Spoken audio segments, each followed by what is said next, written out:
Halo. Halo. Kembali lagi di Ruang Ngobrol. Eh, kita mau ngobrolin Gundala yang sebenarnya udah lama banget Riz, pengen kita obrolin, cuman belum ketemu momennya. Ini berhubung Tri Asih mundur. Ya saya mundur. Ya, mundur tayangnya jadi 17 November kalau nggak salah itu, jadi kita punya waktu juga untuk ngobrolin Gundala dan Mundurnya semoga baik ya.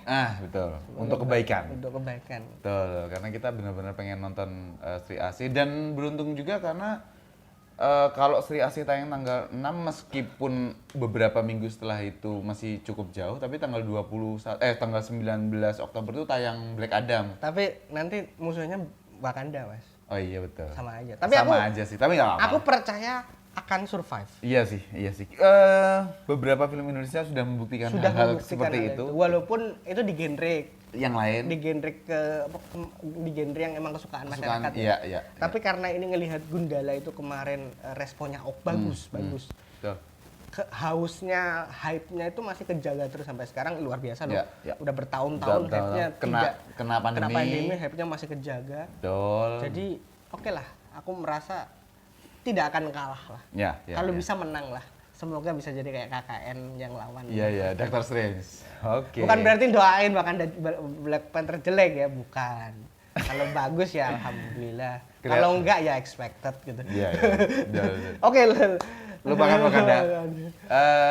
Kembali ke Gundala, aku senang banget Agustus 2019 kalau nggak salah Gundala itu di Jogja sendiri aku pakai kostum Gundala, nonton bareng, kostumnya dari Bumi Langit langsung gitu, dan itu menyenangkan sekali.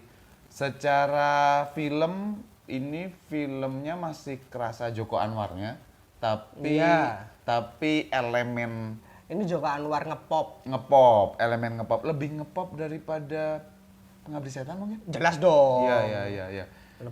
Walaupun ya tetap tidak bisa, maksud itu tidak bisa menghilangkan vibe horornya. Betul sekali, adegan di panti asuhan itu luar biasa horor. Pengkor aja horor sebagai karakter kan gitu. Itu bagus ya. Itu bagus sekali. Yang agak aneh menurutku, by the way aku nggak menemukan banyak hal yang bisa ini sih teman-teman membuat Gundala ini sebagai film yang ada cacatnya kayak gitu. Aku nggak banyak menemukan itu. Kenapa aku bilang nggak banyak? Karena justru sebetulnya Gundala ini mungkin karena sekali lagi karena ini Joko Anwar kali ya. Maksudnya sistem marketing dan promo dan universe yang dibangun sama Bumi Langit Cinematic Universe itu kan BCU kan penyanyi. Bukan artis, Mas. Iya. Beda. Betul.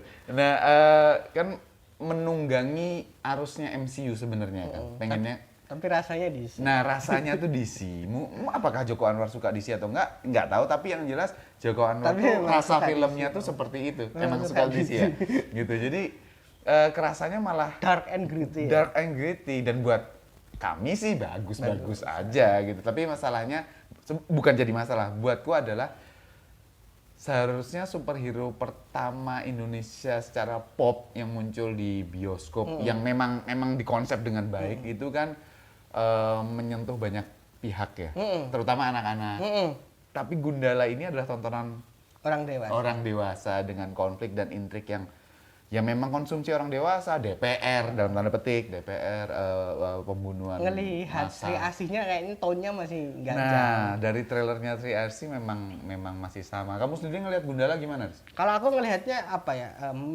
Buatku yang minus paling jaring itu ada di pertarungan terakhirnya aja. Betul. Itu jaring banget sih. Betul. Di rooftop. Ya.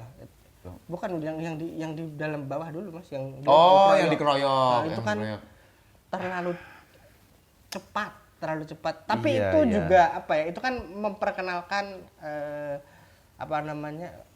ensemble cast-nya ya. Karena mereka kan cast gede ya. Nggak mungkin berhenti di sini nih. Betul. Nanti pasti keluar lagi dan ada Maza juga kan yang pelukis itu kan. Jadi dari segi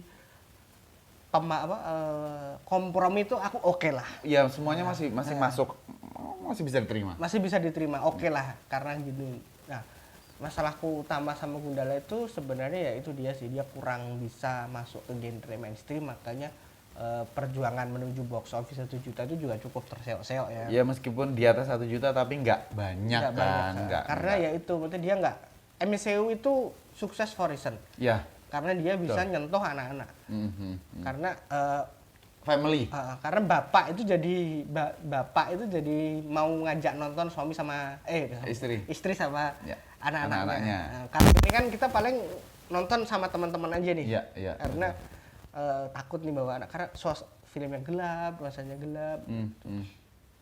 Terus agak terlalu idealis, tapi khas Joko Anwar sih. Meskipun sebenarnya teman-teman, kalau aku sama Daris, mungkin kalian juga sama halnya, bahwa kalau yang tahu backstory pembuatan film Gundalanya sendiri kan naskah aslinya jauh dari yang kita tonton kan sebenarnya. Lebih parah lagi. Lebih dark lagi. Mungkin lebih kita suka lagi. Mungkin. Gitu. Dan kalau ngomongin backstory ya ini kan maunya dipegang Hanung. Ya, tadinya. Tapi kemudian dikasih ke Joko Anwar. Cover whatever reason lah. Iya, betul. Tapi setelah kemudian melihat Gatot Kaca kemarin, kita bersyukur. Ya untunglah gitu. Hanung emang kurang cocok bikin film aksi aja sih. Iya, buktinya Miracle in Cell Number 7 luar biasa laris kan. Ya udah Hanung tuh kuatnya di sana. Ya. Sedangkan aksi di Gundala ini sebenarnya juga nggak bagus banget.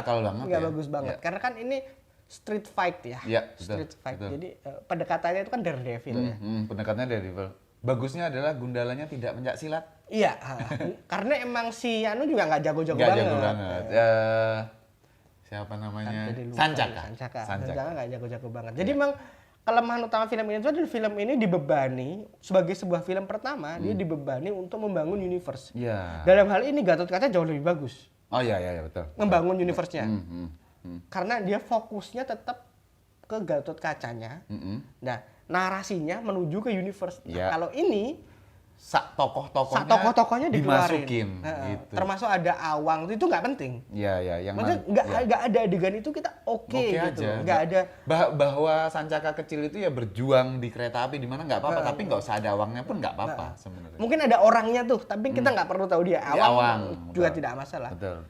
Jadi itu agak melemparkan fokusnya itu nggak ke Sancaka doang, tapi kemudian ada ke Awang, ada ke Sri Asih. Bahkan kalau nggak salah Tara Basro tuh merpati kalau nggak salah. Bukan. Aduh, salah satu musuhnya tuh ada yang nanti jadi jagoan juga di Bumi Langit. Nanti Tara Basro itu. Tara Basro tuh jadi kalau nggak salah ada karakter superhero-nya, sama satu lagi ada kok musuh yang cewek itu juga jadi nanti jadi temannya. Iya kan dari ensemble cast musuhnya tuh yang sebanyak itu nggak semuanya villain nih. Nanti akan ada yang belok ke sisi hero. Nah, itu kan apa ya? Ya bagus, itu fan service sih buat yang tahu. Tapi jadi beban banget buat filmnya tuh kita tuh. Padahal direksinya udah oke loh. Iya betul. Nah tapi kan memang dari awal ini menjadi film pembuka dari keseluruhan cinematic universe-nya Bumi Langit kan. Sekali lagi kalau kita bicara tadi sudah ngomongin MCU, Iron Man pertama tahun 2008 itu memang dirancang sebagai pembuka, tapi bebannya nggak dikasih. Nggak dikasih beban. Iya. Kalau ini bebannya dikasih. Iya, bebannya hanya di post credit scene kan, di mana Nick Fury muncul. Kalau ini di post credit scene-nya malah buat film selanjutnya. bukan ngasih semesta besar. Iya. Karena kan Kiwilawo emang musuhnya Gundala bukan gitu. Musuhnya Sri Asih, bukan Sri Asihnya kan juga sudah jelas muncul di Gundala gitu. Udah jadi Sri Asih. Gitu. Ya, kita ngelihat nanti malah Sri Asih origin kan. Iya, seperti itu. Nah, satu lagi series yang menarik adalah sebelum film Gundala ini dirilis, trailernya keluar, gambar-gambarnya keluar, aku mungkin salah satu dari cukup banyak orang yang skeptis dengan kostumnya.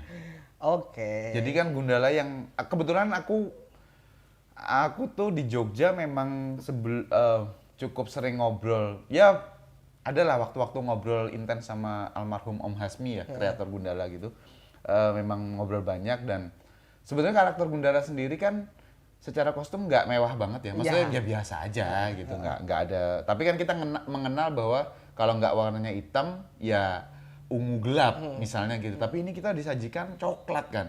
Coklat ini apa sih, pakai helm segala macam. Ternyata setelah nonton filmnya semuanya itu berfungsi. Celananya sebetulnya karena ini low budget ya. Kalau Spider-Man Homecoming tuh homemade.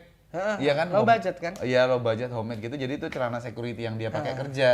Jaketnya juga jaket dia. Terus kemudian kenapa dikasih kayak karet ban itu ya supaya tidak menghantarkan listrik ke orang yang Sama nyentuh ini. dia.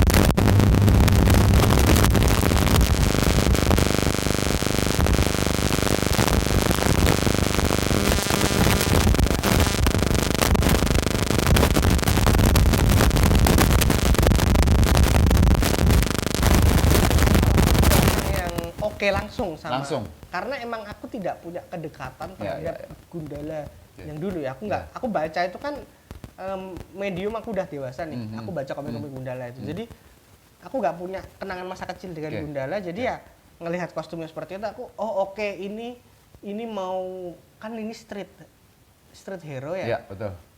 Jadi bener-bener dari awal tuh Daredevil. Iya, betul. Kemudian di ending kostumnya keluar ya beneran tambah Daredevil Tambah banget. Daredevil banget gitu kan. Karena Netflix pun begitu. Seperti itu. Nah, ini yang menarik teman-teman yang barusan Daris bilang, bagi orang yang nggak pernah baca komiknya Gundala, memang disinilah trikinya sebenarnya Bumi Langit kan. Alhamdulillahnya berhasil. Berhasil, bors. Maksudku adalah, aku pernah ngobrol sama Daris bahwa dia pernah di dalam satu antrian di bioskop itu ada bapak nonton Man of Steel. Hanya untuk mencari tahu dan ngelihat gimana sih Superman baru dibandingkan Christopher Reeve.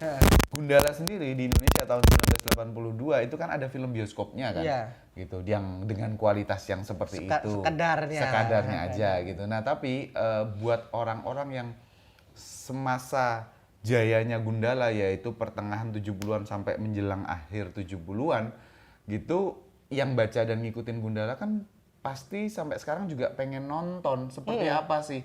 Pasti desainnya itu udah nggak masuk duluan sebenarnya. Aku kenal banyak orang yang Gundala orang ini. Tapi kemudian ketika nonton ya oke lah. Iya, masih bisa terima, masih bisa. Pada akhirnya kan kompromi ya. Pada akhirnya harus ada kompromi. Dan Bumi Langit tidak punya pilihan, Joko Anwar tidak punya pilihan selain membuat Gundala dengan tampilan kekinian. Karena kalau mau pakai tampilan yang dulu, orang-orang yang dulu tuh nggak akan pernah semilitan ini dalam pasar mereka itu ya remaja ke atas. Iya, betul sekali. Makanya dikeluarin kostum baru di ending kan gitu.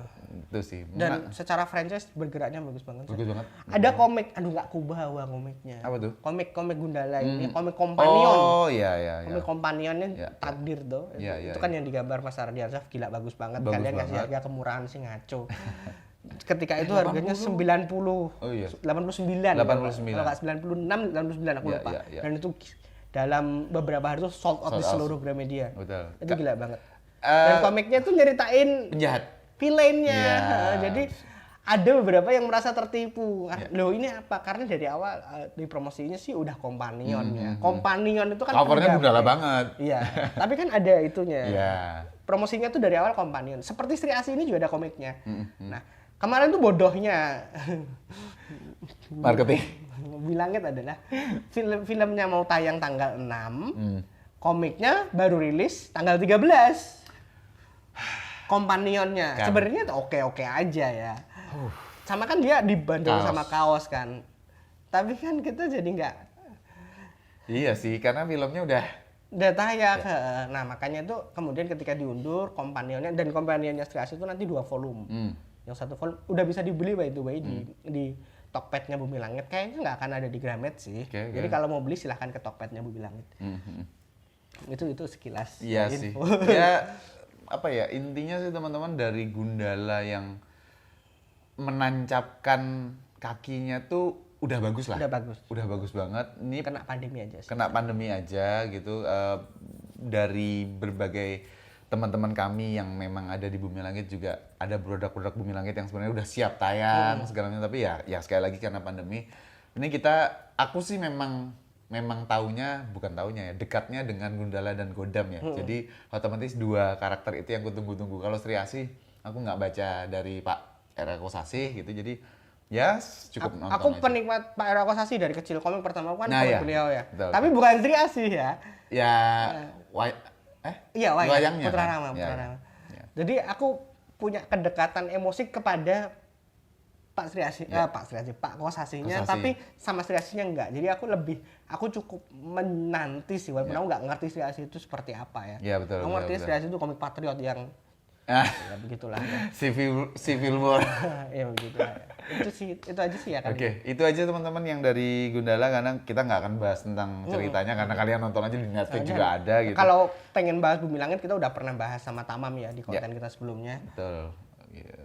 Ya, sama-sama nonton. Nunggu. Tamam penulisnya Godam Putih Hitam. itu boleh dicek sih kontennya. Ya. Kita ngebahas apa aja. Kita banyak ngebahas soal Bumi Langit soalnya. Ya, Tamam Tanfis gitu. Ya, ketemu lagi nanti di Dewan Sri Asih. Nah, Dewan Sri Asih, Mudah-mudahan. mudah-mudahan kita dapat rezeki buat nonton duluan karena gila ini pasti perang tiketnya nanti ngaco nih. Karena beneran udah ditunggu banyak orang. Aku akan kontak Mas Sungging Bumi Langit aja nanti. Siapa tahu kita bisa dapat tiket. Ada nonton bareng di Jogja gitu loh. Siapa tahu Oke. dapat tiket. Thank you teman-teman yang udah nonton. Sampai ketemu di obrolan selanjutnya. Thank you.